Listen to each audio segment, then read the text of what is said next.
Assalamualaikum dear students, hope you all are fine. Today we will start our new topic that is leisure. Leisure एक poem है. सबसे पहले आपको इस poem को अच्छे से रीड करना है, इसको समझने की कोशिश करनी है. इस पोएम में आपको नेचर ब्यूटी यानी कुदरती मनाजिर आपको बताए गए हैं जो अल्लाह ताला ने हमें कुदरती चीज़ें जो हमें दी हैं, फूल पौधे जानवर, ये सारी चीज़ें इस पोएम में आपको बताई गई हैं. इसको अच्छे से पढ़ने के बाद इसकी वर्किंग आपको स्टार्ट करनी है. इसकी वर्किंग के लिए एक्सरसाइज से मैं स्टार्ट करवा रही हूँ. बाकी का काम आपको हैंड आउट में दिया गया है. हैंड आउट में से देखकर आप लोग इसका काम डन करेंगे और बुक का काम मैं आप लोगों को करवा रही हूँ. एक्सरसाइज में सबसे पहले आपके पास ट्रू फॉल्स है. जब आप इस पोएम को अच्छे से रीड कर लेंगे तो ट्रू फॉल्स बआसानी कर सकेंगे. The poet is sad because we do not appreciate thing around us. Poet उदास क्यों था? क्योंकि हम आसपास अपने मौजूद जो चीज़ें हैं उनको सराहते नहीं हैं, उनको अप्रिशिएट नहीं करते. तो ये ट्रू है. We are always in a hurry and we have no time to rest and enjoy. हम हमेशा जल्दी में रहते हैं और हमारे पास टाइम नहीं होता कि हम जो है इन्जॉय कर सकें या फिर हम रेस्ट कर सकें या आराम कर सकें. तो ये फॉल्स है. The poet thinks cows and sheeps are better than us. Poet सोचता है कि काउज और शीप जो है वो हमसे बेहतर है क्योंकि वो उनके पास टाइम भी है खड़े रहने का और चीज़ों को देखने का, कुदरती चीज़ों को देखने का. तो ये ट्रू है. We can see the stars in the morning by looking at the reflection in the streams. हम जो है स्टार्स को देख सकते हैं, उनका रिफ्लेक्शन जो है वो सुबह में उनका रिफ्लेक्शन जो है हम किस में देख सकते हैं, उनकी परछाई पानी में देख सकते हैं. तो सुबह के वक्त हम स्टार्स को नहीं देख सकते. The poet things his life is poor because it is full of worries. Poet को ऐसा लगता है कि उसकी ज़िंदगी जो है वो अच्छी नहीं है और वो भरी हुई है वरीज से यानी परेशानी से. तो ये ट्रू है. ये ट्रू फॉल्स करने के बाद एक्सरसाइज नंबर बी पर आ जाएंगे आप. एक्सरसाइज बी में आपको क्या करना है? राइमिंग वर्ड्स करने हैं. राइमिंग वर्ड्स का मतलब होता है हम आवाज़ अल्फाज. ये मैंने आपको करके दिए हैं. जैसे केयर है तो उसका बन गया स्टेयर हेयर. काउज बोज हाउस. पास ग्रास. और ये मैंने एक छोड़ा है, ये सिर्फ एक जो है ओनली वन आपको होमवर्क में करना है. बाकी नाइट डे लाइट फ्लाइट. और ये जो मैं आपको होमवर्क में दे रही हूँ ये आपको कहीं और से नहीं ढूंढना बल्कि आपको आपकी जो पोएम है उसी में से आपको ढूंढ के यहाँ लिखना है. अब आ जाएं आप लोग पेज नंबर 109 था ये. अब आपको आना है 110. ये आपका पेज नंबर 110 है लेकिन इस पर कोई भी वर्किंग नहीं है इसलिए हम पेज नंबर 111 पर काम करेंगे. 111 पर आपके पास वर्किंग है. एक्सरसाइज ए में आपको प्रेपोजिशन ऑफ मूवमेंट निकालना है. प्रेपोजिशन ऑफ प्लेस जो है मैं आप लोगों को करवा चुकी हूँ आपके पिछले चैप्टर में जो मैंने आप लोगों को समझाया था उसके अंदर. प्रेपोजिशन ऑफ मूवमेंट का मतलब है कि हम कहाँ जा रहे हैं, किस साइड जा रहे हैं. ये चीज़ें हमें प्रेपोजिशन ऑफ मूवमेंट बताती है यानी हमारी चलने फिरने की. I travel dash to dash school by bus. यानी मैं स्कूल की तरफ जा रहा हूँ बस से. तो आपको आगे ब्रैकेट में दो ऑप्शंस दिए गए हैं. जो ऑप्शन सही है उस पर टिक करके आपको डैश में लिखना है. सारे ऑप्शंस मैंने आपको करके बता दिए हैं. टेक्स्ट बुक की वर्किंग मैं आप लोगों को खुद इसलिए करवा रही हूँ ताकि वर्क बुक में आप लोग आसानी से खुद से कर सकें. वर्क बुक में मैं कुछ चीज़ें आप लोगों को खुद करवाऊँगी और कुछ चीज़ें आप लोगों को खुद करनी होंगी. देन उसके बाद नीचे आ जाएँ एक्सरसाइज बी पर. Complete the following sentences by choosing the correct preposition. ये भी मैंने आपको करके बता दिया है कि प्रेपोजिशन को किस तरह लिखना है. इसके अंदर जो सही आंसर है उस पर टिक करके आपको प्रेपोजिशन ऐड करना है. Then page number 112. Page number 112 पर आपको ये वाली एक्सरसाइज नहीं करनी. इसके नीचे एक्टिविटी टाइम में आपको एक्सरसाइज नज़र आ रही होगी. इसमें आपको ये वर्ड्स जो हैं वो स्क्रैम्बल दिए हुए हैं. आपको इसको अनस्क्रैम्बल करना है. स्क्रैम्बल का मतलब है ये वर्ड्स आपको आगे पीछे दिए हुए हैं, आपको इसको सही से करके लिखना है. तो ये सारे वर्ड्स मैंने आपको लिख के दे दिए हैं. मैं पढ़ के बता देती हूँ. Wave, ship, boat, eel, cod, sand, tide, shark. ये सारे वर्ड्स आपको इसी तरह लिखने हैं. Then move towards page number 113. Page number 113 भी बहुत इजी है.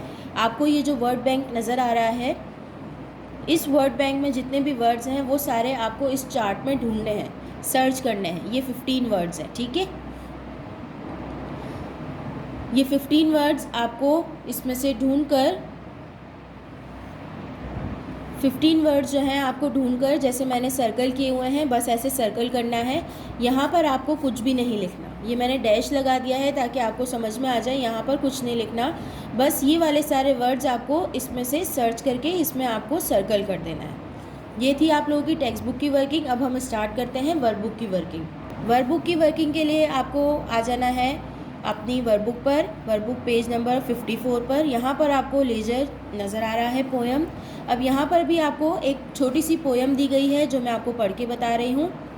For flowers that bloom about our feet, for tender grass so fresh and sweet, for song of bird and hum of bee, for all things fair we hear or see, Creator in heaven we thank thee, for blue of stream, for blue of sky, for pleasant shade of branches high, for fragrant air and cooling breeze, for beauty of the blooming trees, Creator in heaven we thank thee।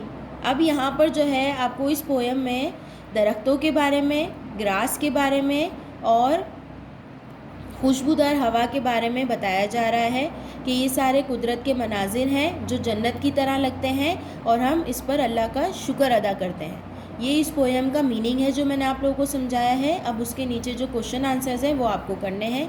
कैसे करने हैं? सबसे पहले जो है question number 1 में write down 4 pairs of rhyming words used in both stanzas. अब आपको क्या करना है, इसमें राइमिंग वर्ड्स जैसे टेक्स्ट बुक में मैंने आपको राइमिंग वर्ड्स करके दिए थे वैसे ही राइमिंग वर्ड्स इसमें भी करने हैं। मैंने एक एक राइमिंग वर्ड यहाँ पे लिख दिया है। अब फीट का दूसरा राइमिंग वर्ड आपको यहाँ लिखना है। जैसे ये फीट है तो इसका राइमिंग वर्ड हो जाएगा स्वीट, तो स्वीट आपको यहाँ पर खुद लिखना है। दूसरा है बी मैंने लिख दिया है, उसका दूसरा राइमिंग वर्ड आपको खुद लिखना है। इसी तरह स्काई का राइमिंग वर्ड, ब्रीज का राइमिंग वर्ड और फ्रेग्रेंट का राइमिंग वर्ड आपको यहाँ पर खुद लिखना है। सेंट्रल आइडिया का मतलब होता है इस पोयम ने हमें क्या सबक दिया है, इस पोयम ने हमें क्या बताया है, वो आपको यहाँ पर लिखना है। ये मैंने यहाँ पर होमवर्क लिख दिया है। मैंने आपको उर्दू में भी बता दिया कि इस पोयम में हमें कुदरत के मनाजिर पेश किए गए हैं। उसको बताया गया है कि ये जन्नत की तरह लगते हैं, यहाँ के दरख्त, फूल, पौधे, ये सब जन्नत के मनाजिर लगते हैं। ये आपको यहाँ पर सेंट्रल आइडिया खुद लिखना है इन लाइंस पर। देन आ जाएं पेज नंबर 55। पेज नंबर 55 पर टिक द राइट आंसर। ये मैंने आपको राइट आंसर पर टिक करके बता दिया है, ये आपको करना है। Find 5 adjectives in the poem which describe 5 nouns. Example tender grass.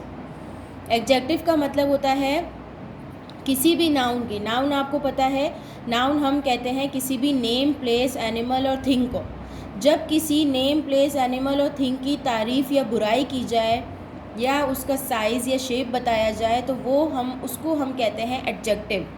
अब इस पोएम में आपको जो जो एडजेक्टिव दिए गए हैं वो एडजेक्टिव आपको यहाँ पर लिखने हैं, जैसे मैंने आपको लिख के बताए हैं बिल्कुल आपको भी वैसे ही लिखने हैं।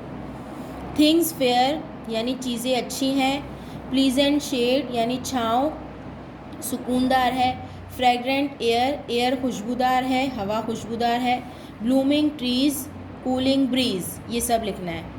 इसके बाद एक्सरसाइज बी पर make new words by adding prefixes. Prefixes कहते हैं हम किसी भी, अब जैसे ये वर्ड है, इस वर्ड से पहले अगर मैं कोई वर्ड लगा दूंगी तो वो बन जाएगा प्रीफिक्सेस। जैसे उर्दू में हम साबके करते हैं, साबके में क्या होता है कि हम वर्ड से पहले, लफ्ज़ से पहले एक लफ्ज़ लगा देते हैं, एक अल्फाज से पहले एक लफ्ज़ लगा देते हैं तो वो बन जाता है साबका। बिल्कुल इसी तरह इंग्लिश में हम इसे कहते हैं प्रीफिक्सेस। तो आपको यहाँ पर प्रीफिक्सेस लगाने हैं डिस और अन लगाकर।